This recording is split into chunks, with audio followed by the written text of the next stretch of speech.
The Spirit of Vengeance is one of the most powerful entities in the Marvel Cinematic Universe and flies far under the radar in terms of the power hierarchy within the MCU, as the demon really only appears in one half of Agents of S.H.I.E.L.D. Season 4. However, in that short amount of time, the Ghost Rider became one of my favorite Marvel Cinematic Universe characters and easily one of the most powerful beings we've ever seen. The Spirit of Vengeance's origins are unknown, but we do know that Dormammu, at one time, absorbed the Spirit's dimension into his Dark Dimension, where the Spirit resided until eventually it escaped to the dimension protected by the Ancient One, where it found and possessed Johnny Blaze, who became the first Ghost Rider. Eventually, Johnny transferred the Spirit of Vengeance to Robbie Reyes to save his life, and Robbie pledged to punish those who had wronged him in the past. From here, Ghost Rider comes in contact with various Agents of S.H.I.E.L.D., Inhumans, and even the infinitely powerful Darkhold. As we do with all of our power scaling videos, we will discuss Ghost Rider's strength, durability, speed, as well as all the equipment and hacks abilities that the character possesses. In the power department, Ghost Rider is a beast, directly scaling above the likes of Phase 2 Hulk and Thor in terms of raw strength. We learn in Agents of S.H.I.E.L.D. Season 2, Episode 15, that Bruce Banner was once placed in a S.H.I.E.L.D. safe house after the events of Loki's invasion. The safe house walls were made of a vibranium alloy that was able to contain a Hulk rampage, which makes sense for Hulk's power at this time, as Thor's overhead Mjolnir strikes could do nothing to Captain America's 100% pure vibranium shield. In Season 4 of Agents of S.H.I.E.L.D., which takes place after the Avengers had their civil war, we find out that S.H.I.E.L.D. has upgraded their containment modules. Leo Fitz states that the adaptive compound they created in their new containment modules is the most sophisticated that S.H.I.E.L.D. has ever made, making it more durable than the vibranium unit that Hulk was kept in. And Ghost Rider is able to break out of this new containment unit. Once Ghost Rider does break out of the containment unit, Fitz goes on to say this: "That's not possible." This line of dialogue is very interesting to me, as S.H.I.E.L.D. would have very detailed dossiers on each and every Avenger and know the relative strength of each, especially at this point, as Thor and Iron Man were able to break apart Sokovia together, which is calculated at over 100 megatons, or around mountain level. So Fitz claiming that this should be impossible is extremely impressive for Ghost Rider, as it implies that neither Thor, Iron Man, or Hulk should be able to break out of it with the power levels that the S.H.I.E.L.D. agents are aware of. As for durability, Ghost Rider is just as imposing. In the mid-season finale, Ghost Rider endures a blast from Eli Morrow's bomb, which could destroy half of Los Angeles. The energy needed to do this is roughly 600 megatons, which is 12 times more powerful than the world's most powerful nuclear bomb, and is again mountain level, making his attack potency and durability very, very consistent. But seeing how easily Ghost Rider breaks out of the containment module, and considering the fact he returns later in that season completely fine after being hit with a 600 megaton blast, you can easily make the case that he's far more durable than what we're able to calculate. Ghost Rider also has various resistances and immunities, which give him an insane advantage in almost any situation. Of course, he's completely immune to fire, but he also no-sells powerful electrical currents, icers, which were invented by S.H.I.E.L.D. to put anyone to sleep after being shot, and he is able to endure while being poisoned by radioactive plutonium and being impaled multiple times.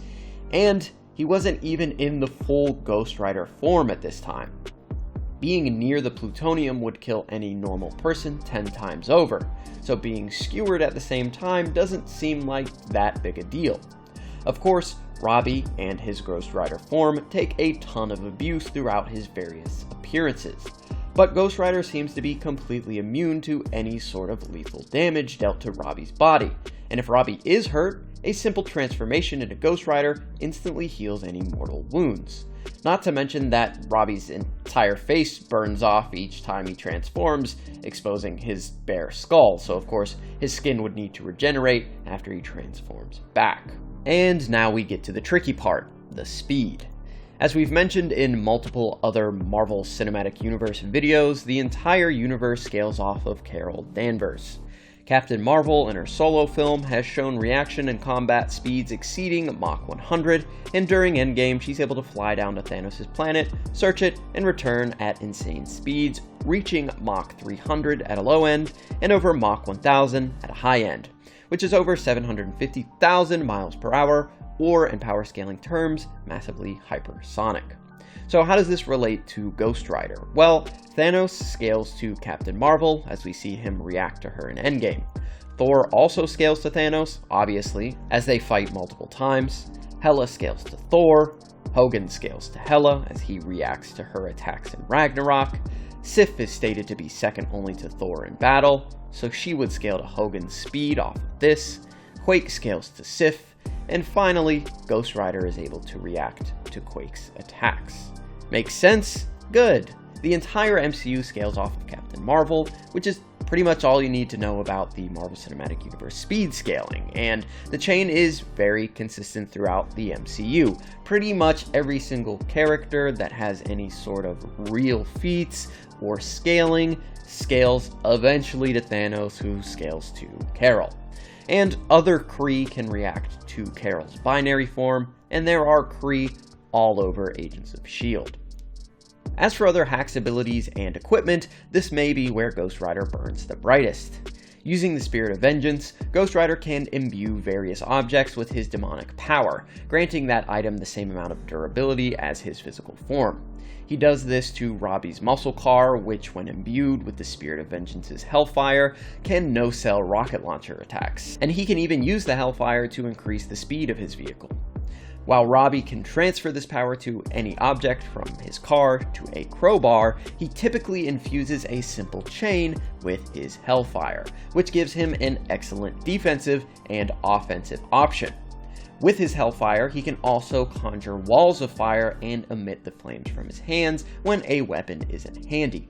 If you're touched by his Hellfire and somehow survive the ordeal, the burns affect your soul and your body will never heal.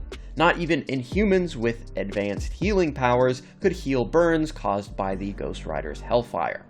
He can easily incinerate a human body to ashes, and can even see incorporeal forms, such as spirits, and can consume these souls with Hellfire, destroying someone permanently.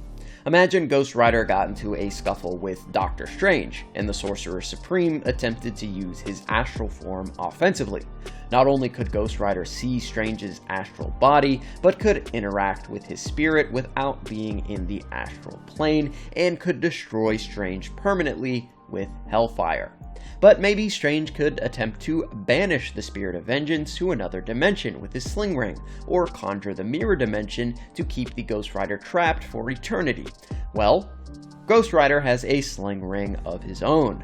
You could even argue that he has resistance to magical attacks, as even beings created by the Dark Dimension via the Darkhold, such as Aida, are terrified of the Spirit.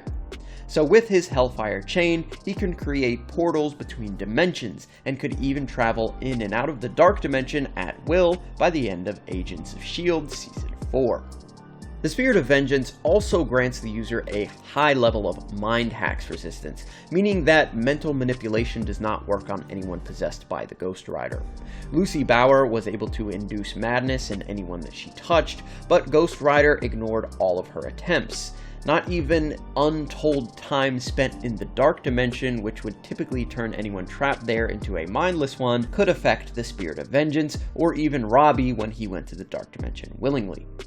Having been stuck in the Dark Dimension for untold centuries, the Ghost Rider has the ability to sense and track down dark matter which originated from the Dark Dimension. Being the Spirit of Vengeance and all, Ghost Rider is obsessed with sending anything from the Dark Dimension back there. In my opinion, Ghost Rider could take on the Avengers, and possibly win by himself. His resistances and durability would render any physical or mental attack useless, not to mention his regeneration. He's immune to electricity and magical attacks, so Thor wouldn't be able to use his lightning to great effect.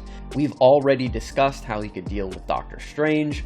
Characters like Cap and Hulk would need to get close to do much, and he could simply destroy their physical forms with Hellfire, or even their souls. So really, Wanda and Strange would need to come up with a way to separate the spirit from Robbie, and then seal the rider in another dimension to win.